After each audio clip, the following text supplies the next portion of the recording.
Welcome, everyone, to the SnapCast podcast with your hosts, Brad O'Brien and Mike Cooley. Back at it again.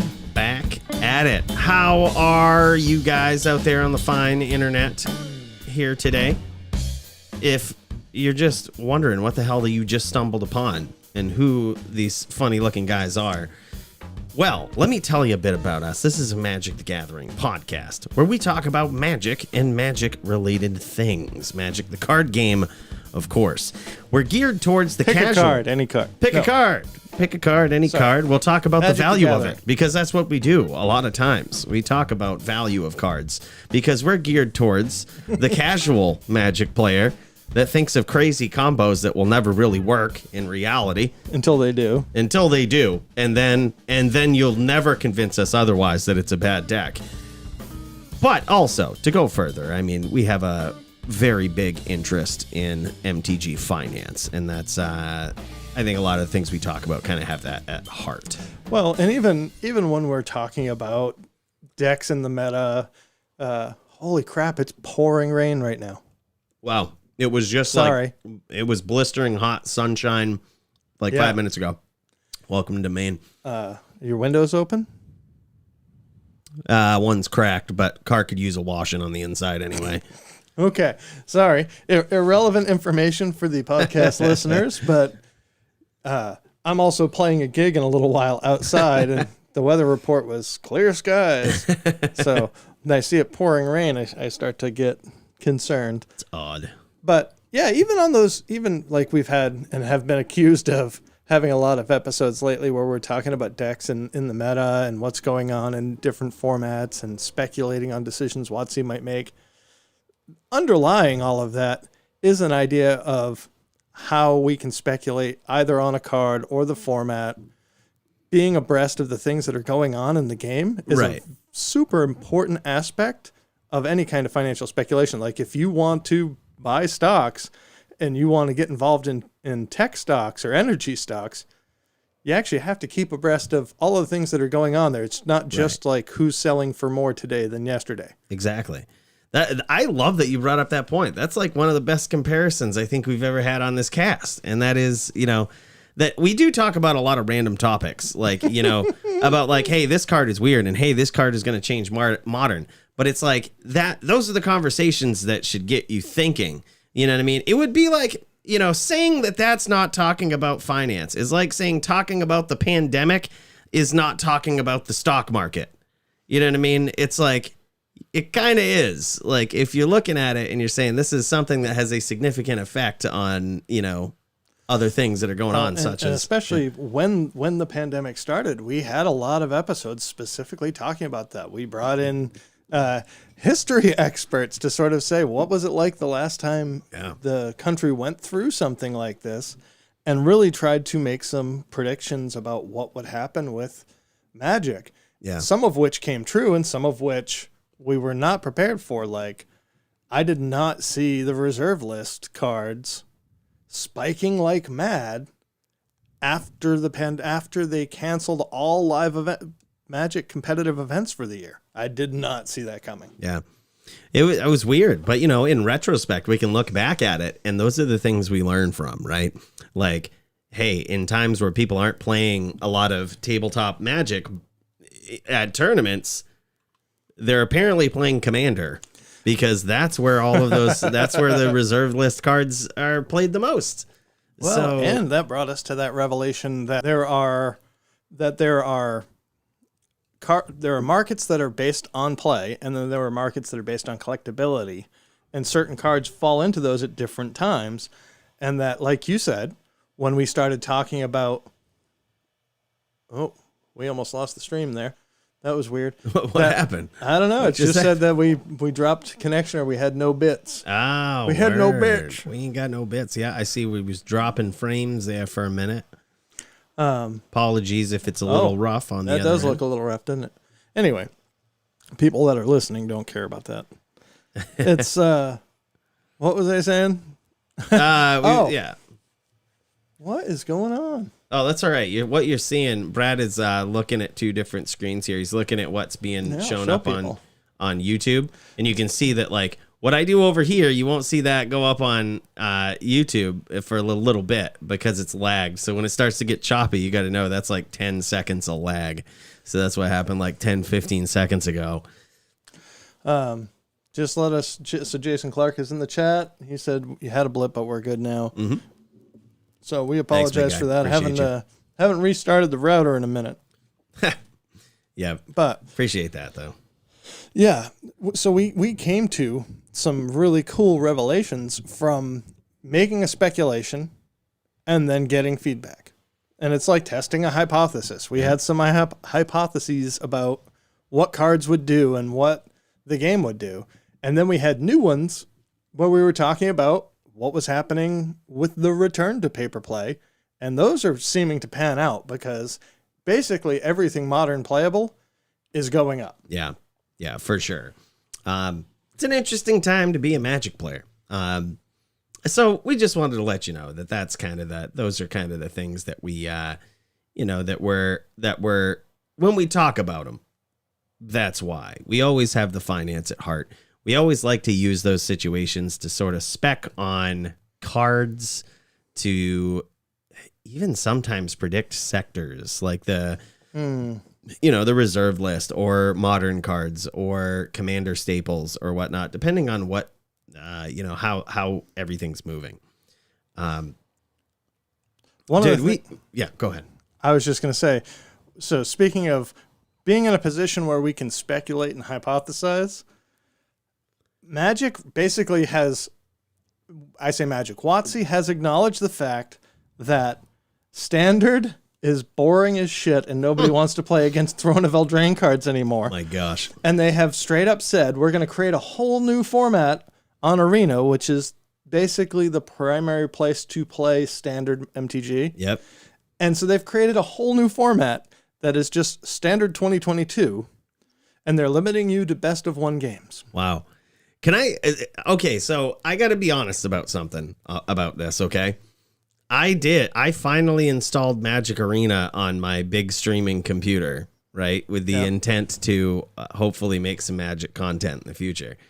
But I fired it back up. I have nothing. I have no cards in Standard now. It's been so long since I played Arena. So what did I do? I approached it just like I did any other season. And that is I used one of their pre-constructed decks and just fired it up and went into ranked. Yep. In any other season, I was able to probably get up a couple of ranks with, their pre-constructed decks. You don't plan on keeping them around forever. I literally tried all of them, which are from the new sets. Okay. I went 0-22.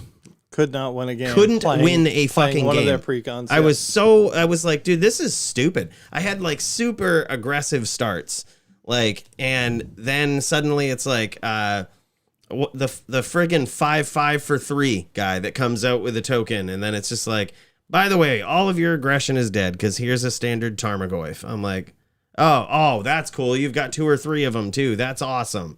You know what I mean? It was just there's so many busted cards that just set entire decks back that aren't on that level that I can definitely understand why people are getting sick of it. And that was just my first experience with it. At first I thought maybe I'm just tired. Maybe I was. Yeah. But at the same time, 0-22 is right. But just ridiculous. On variance, somebody should have scooped to you. Yeah, I think somebody should have disconnected. Well, I take that back. I think I went one out of 22 for the wins, and this is how I won. One guy disconnected, and literally 5 minutes later comes back and has missed just about 2 turns. Yeah. And then he passes it and he can't draw land. And I was like, it's good to know this is the type of deck I'm going to win against with these precons. They got to skip a turn and a half and then get land fucked. And then I might have a chance. Even then, it was actually closer than it should have been. So Standard 2022 is a glimpse into the future. It is future sight. It is Lantern of Insight. I can see what's on the top of your library in September. Because the next rotation is September 17th. And at that point, you're going to have Theros Beyond Death, Zendikar Rising, Strixhaven School of Mages, Adventures in the Forgotten Realms, and at that rotation, they're going to add the first Innistrad set. So at that point, those are all the cards that you'll have to play with in September. It'll be a 5-set standard, as small as standard gets, basically. Wow. But right now, you can play a 4-set standard if you want to play best of one on Arena. So you can play with just not Theros. What did I say? Strixhaven, Zendikar, Adventures in the Forgotten Realms. Now I'm questioning myself. Kaldheim. Yeah. The most forgettable set. Kaldheim. So Kaldheim's our third set right now. So right now you're going to have Zendikar Rising, Kaldheim, and Strixhaven. So one of the things that you can do is, and this is very common as far as MTG finance goes, you would always do this when a rotation is approaching to say, what are the undervalued mythics and rares that are going to stay in the standard after the other 4 sets rotate out? Right? Yeah. Because now, after September 17th, obviously we don't know what's going to be in the Innistrad set, but we know Vanishing Verse is a killer card. And we know that the best creature lands in Standard all favor monocolored decks. So we've got powerful creature lands in all of the D&D set, one for each color, and Faceless Haven, which says if you want to play snow in multicolor, you've got a powerful creature land. So perhaps Vanishing Verse, which is an excellent removal spell against monocolored permanents, is going to be a standard powerhouse. Yeah. And right now it's a $2 rare. That's a no-brainer that It's a $5 rare by October, in my brain. Yeah, makes sense. And makes sense. That same logic can be applied to, a lot of the other cards in those sets, right? One would assume. That's pretty solid. So one of the things that you can do is actually, because the standard 22 nonsense is so popular, and because standard in general is so unpopular, you can go to every primary content provider you would imagine, Channel Fireball, Star City Games, all of those standard providers, they've all got standard 2022 articles and deck lists for a format that's only just been created and is going to basically expire in a month or 2 months, September 17th. I think this was a good way for them to get data on what the formats are going to look like. Do you think this is a sign that they're trying to dial back some of this power creep that's been happening over the years? And design cards for the set and the meta in Standard again? I would say yes, because we have the evidence of the power reduction that is Adventures in the Forgotten Realms. Mm-hmm. Everybody's saying that's a very fun and flavorful set. Nobody's saying that's a powerful set. Yeah. I mean, there will be cards that get played because there are role players, and especially when we go down to a 4-set standard, that you're only going to have so much to work with. So there'll be cards in there that get played. But when you're putting it up against Throne of Eldraine, they literally had to create a whole new format for people to want to play those cards. Do they still have? They probably still don't have the Future League. Do you remember that? Yeah. Do they still have? That. Do they? Oh, yeah. Okay. Well, I was gonna say this just seems like a way to get more data for those types of things. Is to just have people playing in a format that will represent more of what Standard will be like in a few months. You know what I mean? It seems like. Because, I mean, people used to shit on the Future League all the time because of, the terrible things that they would miss. If you remember the days of when Splinter Twin was in Standard, they didn't realize that there was a 2-card infinite combo. They didn't see that. And granted, and we had the same thing with Saheeli Rai Felidar. Exactly. Right? They didn't see that either. And, so, in more recent history. So it's they catch a lot of flack. I almost think that I always try to read between the lines, and it just seems like if they're paying these guys anything in the Future League, seems like they might be getting ready to be done with that department. We've even made fun of them on the podcast before, oh, you didn't see this coming? Oh yeah, you didn't see how friggin' busted this would be. Well, the problem is they don't test eternal formats. They test for limited, and they test for standard, and they give some thought to modern. Yeah. But like, and this could be a whole separate podcast theme, but they've made Modern a rotating format. If we look at the top played creatures in Modern right now, 3 of the top 10 are all from Modern Horizons 2. Wow. If you look at the top most played cards in Modern, you've got a bunch of cards from Modern Horizons 2 that are uber staples and have bolstered old archetypes, created new archetypes, made mill. Well, that wasn't mill, but that's a whole nother conversation. Wow.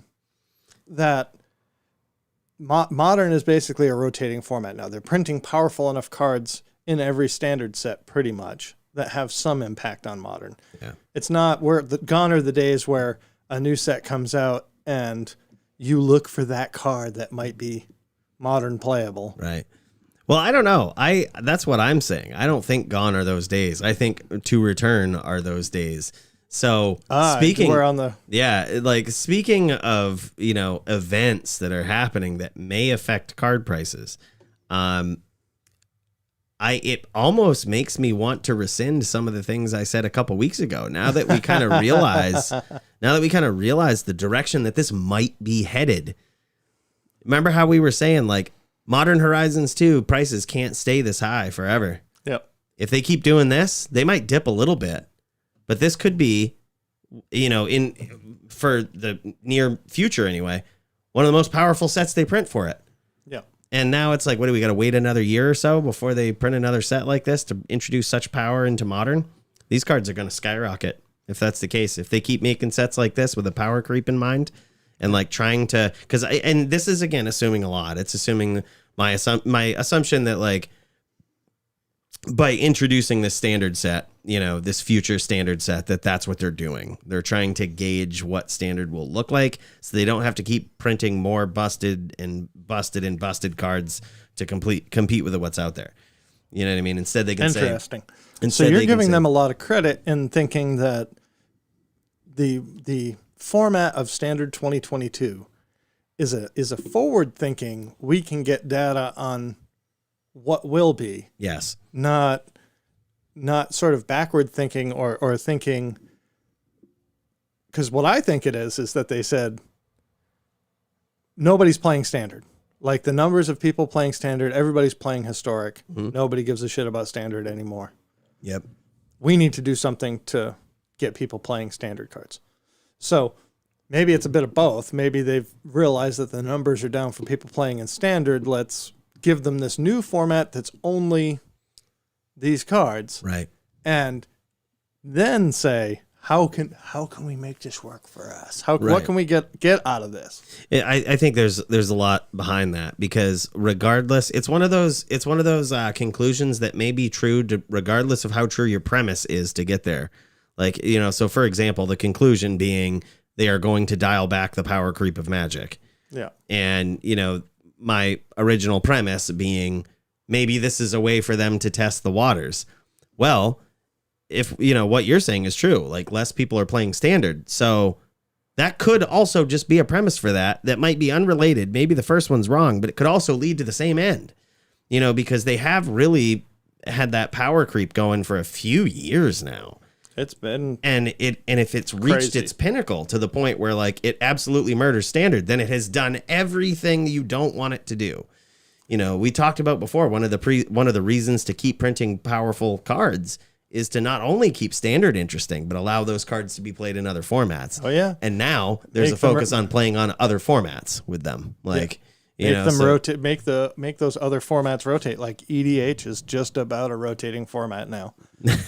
And because it used to be that they didn't print, it used to be that WotC didn't print Commander products. Yep. And then they said, okay, this is really popular. Once a year, we'll release 4 Commander decks or 5 Commander decks. Now they release a slew of Commander products with every set. Mm. Yeah, it's big. It's really big. So they're trying to make all of these eternal and non-rotating formats and slower rotating formats. So that definitely inspires them to power creep. Yeah. But you're right. It all sort of works together. And if they're at the point now where people are sick of standard and they've got to do something else, yeah, we might be looking at a bump down in standard. They might be looking at, what people are going to be playing in September. But the problem is they've already sent next year's cards to the printers. So they really can't, even if they get a bunch of data in the next couple months, I don't know what they can do about it. Well, they can kind of make this the final must ban type set, that the ones that they've already sent to the printer. You know what I mean? Like, okay, let's see where this is really at, after these ridiculous sets. And okay, we can see the card that we just printed might actually be pretty bad in it. You know what I mean? That reminds me. They actually already banned a card in Standard 2022. Okay. Is this another premise in this argument? Is I'm going to take this as another point in the argument here, that they're lowering the power creep in Standard. All of these things seem to be lining up. And these Cooley correlations, they sometimes, I will say I'm often wrong, never unsure, but when I start going on these tangents about Cooley correlations, how many friggin' times have they panned out? I'm telling you. So I'm going to show you this card, and you tell me why it's banned. This is a fun game. Oh, yeah. This is banned because of the land that allows you to not lose the fucking game, which is stupid. The Book of Exalted Deeds is a triple white legendary artifact. And at the beginning of your end step, if you gain 3 or more life this turn, create a 3/3 white angel creature token with flying. Yep. If you're following Magic, everybody probably knows this. Yep. But this card would let you put a counter on your Faceless Haven that said you don't win the game. I mean, you don't lose the game. Yeah. They're already playing this in Pioneer with Mutavault. Wow. Because it's even cheaper to do in Pioneer with a Mutavault. Yeah, that's incredible. Yeah, it's really, really good. So basically how it works, in case you didn't know, when I first saw that combo, I looked at it and didn't quite understand. But then after I read the next line of text that's just like, that counter remains, I was like, oh yeah. So if you turn your Mutavault into a creature, which is a creature with all types, it's an angel, so you can put a counter on it that says you can't lose the game and your opponents can't win. And then when it turns back into a land, it still has that counter on it that doesn't care if it's a creature or not. Right. It has nothing to do with that. It has nothing to do with whether or not it's a creature. Not much like, like a 1/1 counter would.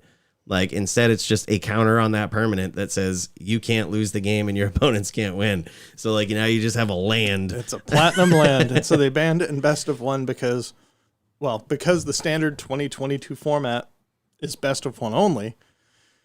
They knew how degenerate it would be if everybody had to run main deck land destruction in a best of one format. Wow. And so they banned it. But it does show, like, they're paying attention, and they can take quick action occasionally. Yep. But yeah, they already, like, this card is a mythic. They knew it was powerful. I just think this is bad card design. Like, and any cards that make for miserable games should just immediately be banned anyway. So just think for example, this is actually legitimately possible. Just think about this for a minute. I build a Book of Exalted Deeds deck, and if you don't kill me by turn 3 or 4, then, like, I can just put a counter on Mutavault and then base my entire deck on drawing cards and other cards that move counters to other permanents. And then drain the game out. Like, literally, there's cards that say move a counter from one permanent to another or something. So, like, they go to destroy your land, and you're like, I'm going to move it to this other land. Bad game design. Like, and then you just sit there and draw and pass the turn until they run out of cards in their deck. Like, poor game design. Well, and one of the problems that they were having is that, you'd get in a mirror, and you would both have this, and you could both deck out, and neither of you win the game. And in best of one, there's no time limit.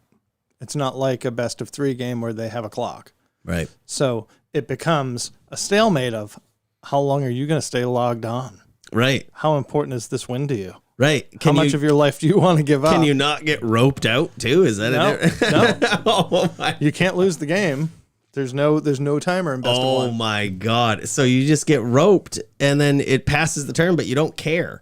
And back and forth. You're just like, hey, I'm going to go take a shit. I'll be back in a half hour. Like, oh my God. That's so bad. So following up on other conversations that we had in previous episodes, I went out on a limb like a month ago talking about that stupid 0-drop card. Mishra's Bauble. Mishra's Bauble, thank you. Yep. And how I thought, that could be in the running for banning consideration. Yep. And I sort of felt vindicated this week. I listened to another podcast that I have a lot of respect for, which is the Dive Down podcast. Nice. And those guys did a poll of their listeners on what cards they think are most likely to be banned. So if WotC told you today there was going to be a banned and restricted announcement on Monday, what cards do you think are most likely to be banned? In Modern? In Modern. This is specifically for Modern. I know we've had a lot of standard conversation, but this is in Modern. Wow. Interesting. Oh. It's very, very interesting. You thought and paused there for a second. Do you have a thought? Well, I was thinking of all the rules of your statement, and one of the rules would be assuming that they would ban any cards. Well, But, if they tell you that there's gonna be a BNR announcement, okay, like emergency BNR for Modern. Yeah, I mean, if they usually announce the announcements. yeah, Be on the lookout. There's gonna be a BNR on Monday. yep. And at that point, they're not going to come out and be like, nothing's banned. I don't think that's going to happen. Yeah, I could see it. I just, I will be honest. I haven't played enough Modern to get demoralized by it yet. To be demoralized by what? By Mishra's Bauble. Oh, okay. And so I'm not saying Mishra's Bauble specifically. I'm just saying, and that's it. I think right now, actually, other than the fact that you see Mishra's Bauble in every other friggin' deck, there are a broad diversity of decks. Like Modern actually is pretty hip.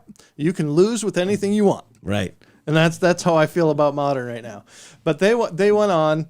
Actually, the number one card that their listeners thought would be banned would be Lurrus.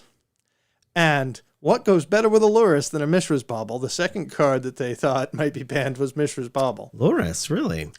Yeah, and it's because it's driving it's basically, and their comparison was, this is bringing Modern back to an efficiency level of Get Probe and Faithless Looting.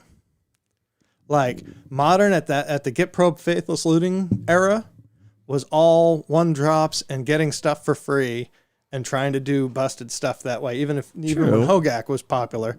And where Lurrus is super popular, it requires you to build your deck at 2 CMC or less.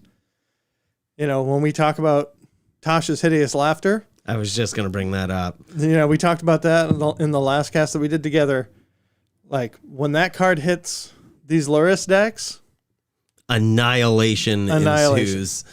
Like, and think about it. There's a red-black Dragon's Rage Channeler Lurrus deck. There's the Hammer Time deck runs Lurrus.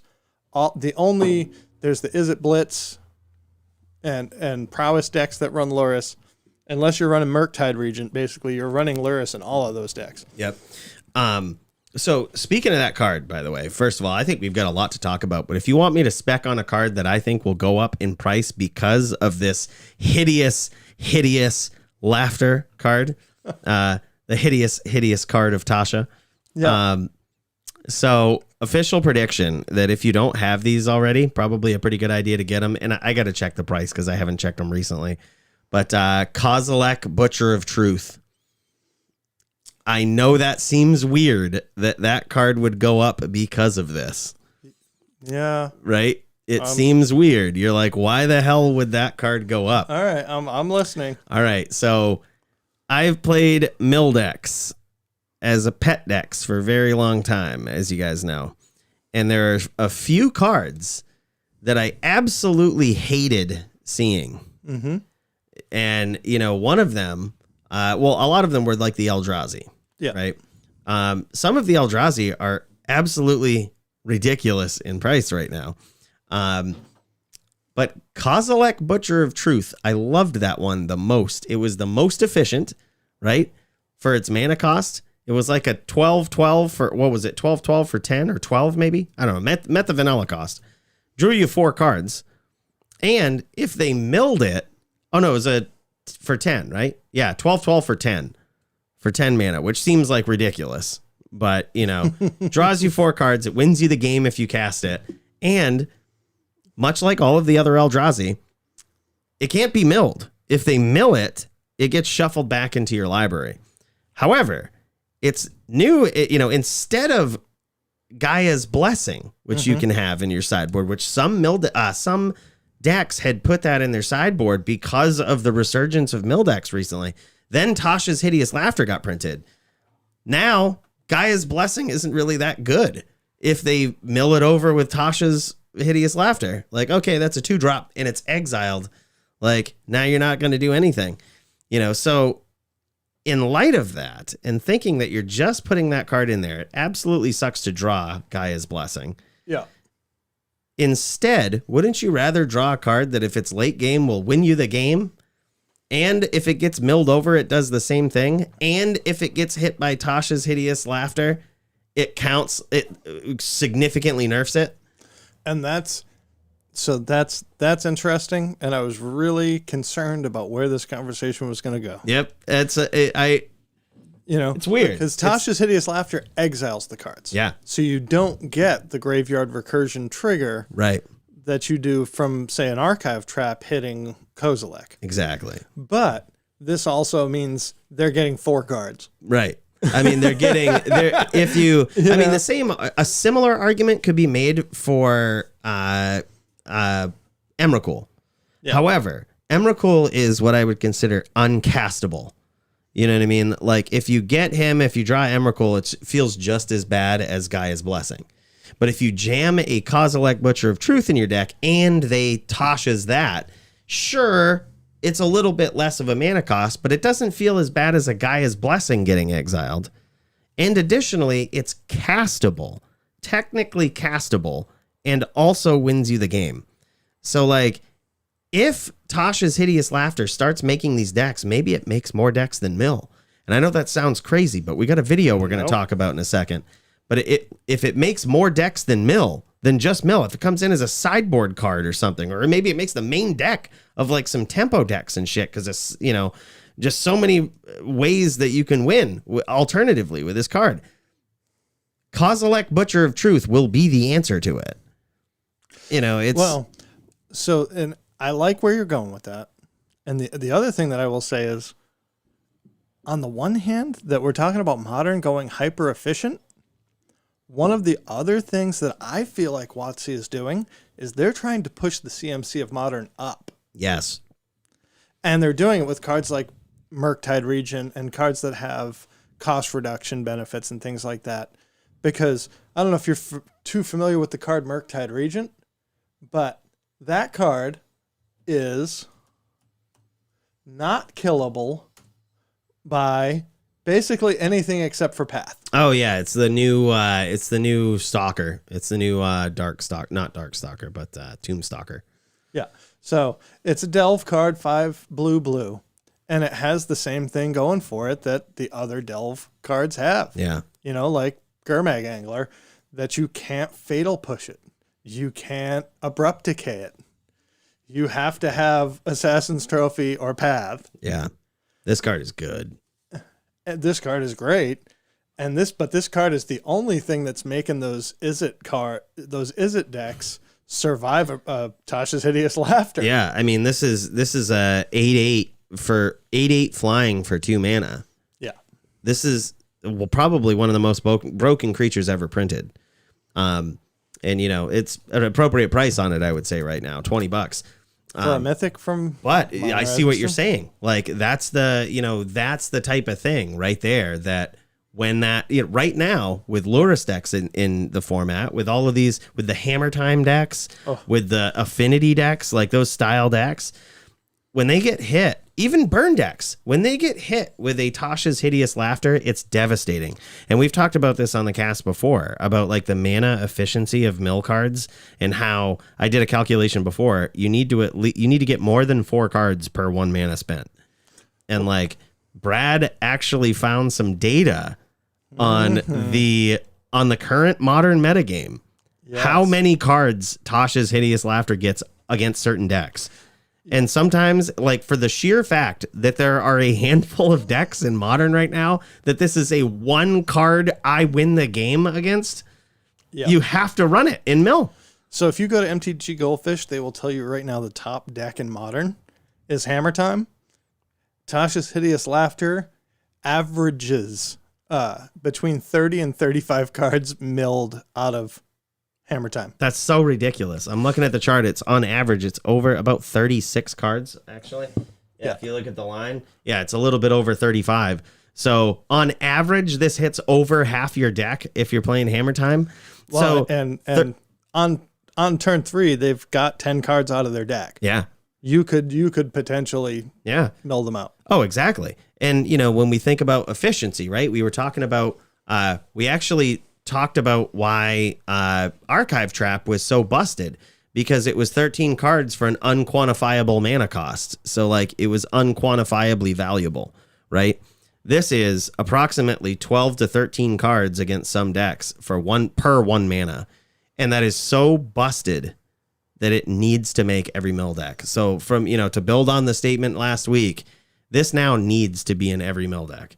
It has, the data shows, hands down one of the best mill cards ever printed. And I was just telling Brad, I had not ordered my 4 yet. That will change as soon as I get home and can have access to TCG Jason Player. Clark comments he loves this card so much. It's so good. So the video I alluded to was before we get to the video, just because we did show this data on YouTube, I want to give credit to Reddit user The Eagle Has Not Landed. Did an amazing job actually working the data by looking at the decks that were most popular in Modern for the last 2 weeks, putting it into a program, doing test draws, and figuring out how many cards on an average draw would equal that 20 or less CMC. They ran it thousands of times to parse these files and created this plot and whisker, box and whisker, whatever you want to call it, graph that within the box are 50-50, or 50%. You're 50% to hit in that box. And then the outside is 90% of the time you're going to get in the range. So for those of you that are looking on YouTube and we're looking at these diagrams, there's a blue box, that's the box, and then at the left and right are the whiskers. Yep. And those are the extreme cases. So in an extreme case, like 10% of the time, or, you know, well, this is 5% and this is 5%. So 5% of the time, you could get as high as almost 45 cards out of Hammer Time. Wow. That this right here, 50% of the time, you're going to fall in here in that like 32 to 40. That's so crazy. It's just amazing data work. I'm really impressed that somebody's out there doing this. Very nice job for this guy. Nice job to call him out. And just to bring that graph up one more time, I want to point this out on the screen. I want to point this out again. You remember how Mind Funeral was a $4 or $5 uncommon because it got 13 or 14 cards depending on how you played your deck. If you look on average, if you just look up the chart, the number that this 3-drop spell hovers around is like 15 or 16 cards for 3 mana. And that's against all decks combined. Like, I mean, that's probably not the exact average, but if you're just looking at the plot going where you see most of these line up. And we do get that in his post. Oh, yeah. Does he say that? In general, it looks like the average case, Tasha hits many decks in the metagame between 10 and 15 for 3 mana. Yep. So the decks like Living End, you know, that they have a whole pile of uncastable cards, it's not going to do so good. Primetime itself takes a big chunk of that 20, but then you're getting their best card. Yeah, you're getting their combo card. And Jason says, I've seen 37. Most I've hit so far is 24. But it's absolutely ridiculous. That card, the thing that I love about it is that it's not so meta dependent as cards like Mind Funeral. Or I should say, I'm not sure if that's the right way to put it, but the power of this card changes with an aggressive meta. So if you're suddenly your mill deck that everybody made the argument of mill decks just always lose to burn. First of all, that's not true. But second of all, it was such an easy comparison for people. Now they would almost never lose to it. Yeah. Like with Tasha's Hideous Laughter, it's like you're dead. Like if you're playing burn deck and to build on this point before, going even further, before we get into the video, I'll lead into it. One of my favorite things, speaking of Mind Funeral, to do with that card was to surgical extract one of their lands in their graveyard because it gave Mind Funeral more cards to hit. Yeah, they'd hit less lands. You can apply that same concept. So this data that we have seen for this guy's deck does not take into account surgical extraction. Your prime time. The fucking prime time. And now your entire deck is gone. Yeah. I literally can just go turn 2 before my third turn, surgical extract the Titan I just milled, and then Tasha's Hideous Laughter, and you are dead. I've changed the whole math on what we just saw in that plot and whisker graph. Exactly. Now, on average, I'm hitting 52, 53 cards. That's your entire deck. Well, right. And so when you think about the Izzet decks, that the Murktide Regent is the one card that saves them. If you can surgical the Murktide, and then the highest CMC card in their deck is 2, plus lands, you're basically at 1.5 CMC average for the deck. Gosh, that's literally hideous. Yeah, there he goes, Jason Clark, right on top of it. Right on top of it. Yeah, that was one of my favorite interactions. And when I noticed that in this video that we're about to talk about, if you want to bring it up and just show them the title, we can. Like what's that? It's from my favorite Magic the Gathering content creator. It's Magic AIDS. And this guy put out a deck on Tasha Mill, and I would highly suggest watching it. It's a just super, super good video to watch. He really breaks down a good strategy on how to play it. This is, in my opinion, the creator of the Humans deck. This guy is, I really think it's a fair argument to say he's the creator of the Humans deck. And, and he is just always making videos like this where he tests ridiculous shit.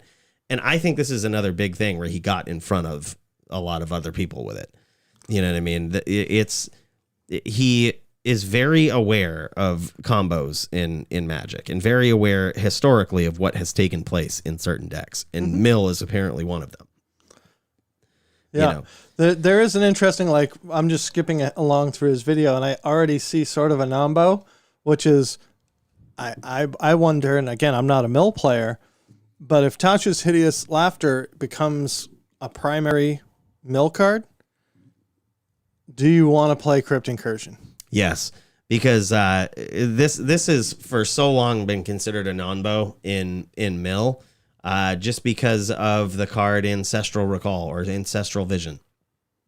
And they're like, well, why would you want to exile so many cards? It's just like, because you don't overload your deck with them. You're not putting 4 in there. You're putting 2, maybe 3, depending on the meta. But you put a couple in there. And it's one of those cards that, when you hit it and it hits, it's a game winner. It's a game-winning card. Well, against Burn, they should. I think in that instance, he was playing against Burn. I could see maybe having it in the sideboard, but where Tasha's Hideous Laughter exiles those 20 cards, there's just less creatures in the graveyard to hit off of Crypt Incursion. We're also planning on, if you watch this guy's video, we're kind of planning on Tasha's being the last card you ever play in the match. Yeah, that's the finisher. Yeah, so if you think of it that way, whereas when I cast Tasha's, I win the game. If I don't have Tasha's and I have Crypt Incursion, it's very nice. Yeah, exactly. Yeah. Exactly. Okay, I'm in. The other thing that I've heard, and you'll get a kick out of this because I think you sort of hinted at it earlier, is what if you're playing a control deck and you're just like, no, kill that, no, wipe your board, Tasha's Hideous Laughter. You've got 4 cards left in your library. Go ahead. Wow. Like, how about as a win con in something other than mill? Right. Yeah, I think it's entirely possible. It literally crosses the line, I think, with power of a mill card to the point where, and what by crosses the line, I mean, Glimpse the Unthinkable was another cross the line sort of powerful mill card where it saw its way into other decks because of the sheer power and efficiency that it has. I think Tasha's Hideous Laughter is the same way. It just crosses the line. I could see it if Modern is all these Luris decks and Hammer Time and Is It Prowess and all these decks that are the red-black Luris deck, like all of these Luris decks that are requiring every card in the deck to be less than 2 mana. If I were a control player, I'd have 2 in my sideboard. Like, oh, you're playing Hammer Time? Great. I'm just going to board in 2 and I'm going to path and bolt, and then Tasha's Hideous Laughter, you're dead. Yep. And I'm not going to play a long game where you might come back. Or how about in the decks like Valakut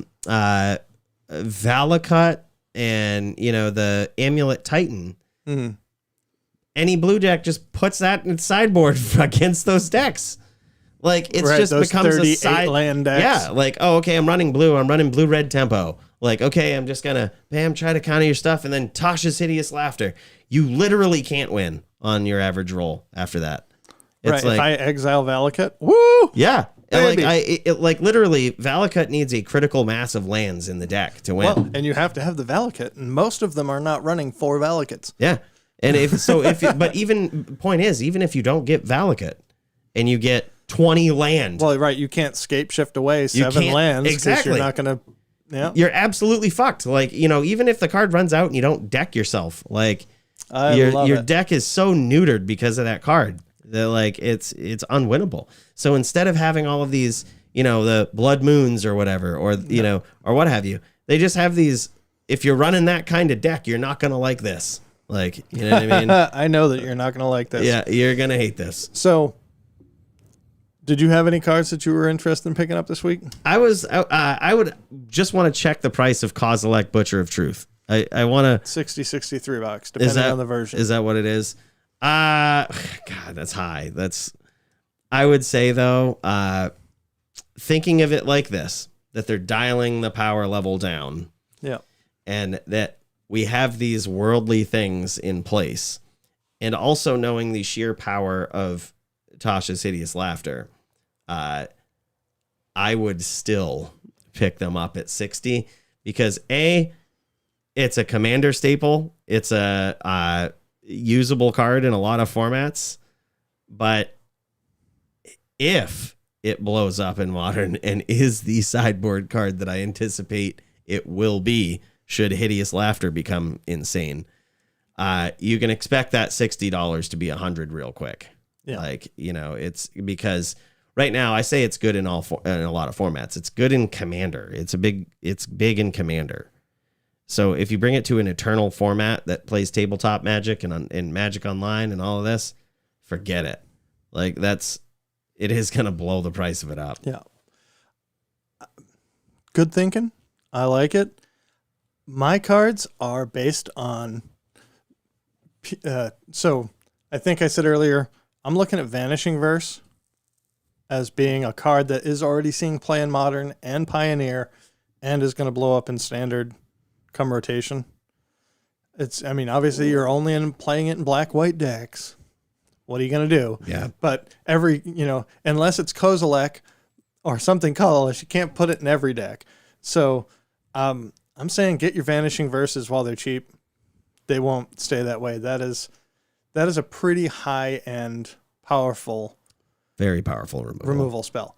And for Standard and Pioneer for sure. Obviously in Modern, if you haven't picked it up, get your Prismatic Endings. That card, they're probably going to stay about the same price that they are, I think, with Modern Horizons 2 being continuously opened. That's the new path. Yep. So like I'm really thinking on that removal tip. And then I'm also looking at, again, back to Kaldheim, Faceless Haven as the creature land du jour. That can go in basically every monocolored deck, and I think we're going to see a lot of those in future standards. They're not that expensive. They're sub $5. You get your play set for less than $20. When it's a $15 card, you'll be glad you did. Yeah. Good points. I like them. I like these picks. And Tasha's Hideous Laughter, fucking get it. Just get it. Like, it's $5 right now. I'm so happy that it's not more than that because it's already taken me too long to get them. And I will definitely be picking up a play set here within the next hour. I feel like for people that are not playing Mill, this is the perfect example of a card that will be $2.50 in a month or two. Maybe. Because this set is not even live in paper. It's live in paper tomorrow. Mm-hmm. So I think it will go down, but I don't think it'll matter. I think in a year it'll be $5 again. So I don't hate that as a card to snap off, even as somebody that doesn't play Mill. Yeah. I mean, and it doesn't always have to go like that too. I may recall your attention to Deathrite Shaman, where if you get in front of it and you realize a lot of people, they priced it at $6. It was at $6 before it was released. And granted, it has seen significant bannings ever since then, but it's still at about $5 or $6. And that card shot up in price after it was released because the people that realized the power of it really knew, like, yeah, this is a game changer. Yeah. And $6 was an investment. Absolutely. I think comparing Tasha's Hideous Laughter to Deathrite Shaman could get you crucified. Oh, for sure. I'm more just pointing out the concept that they're definitely not on the same power level. But if you realize how much of a game changing card it is, and you realize that definitely won't be, the long term price of it, I think it will definitely be higher. And even if it's not, it's going to change the game so much that it's important to pay attention to these other cards as well. Yeah. I'm totally game with that. And if we start seeing Tasha's Hideous Laughter in other decks besides Mill, then game is on. Yeah, you know at that point. For shizzle. Yeah.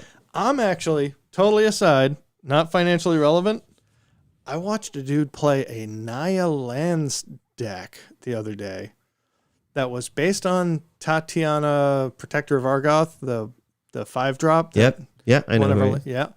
And Elvish Reclaimer, which is a 1-drop. That says, as long as you have 2 or more lands in your graveyard, it gets +2/+2. So it becomes a 3/4 for 1. I mean, so it's basically another friggin' Tarmogoyf.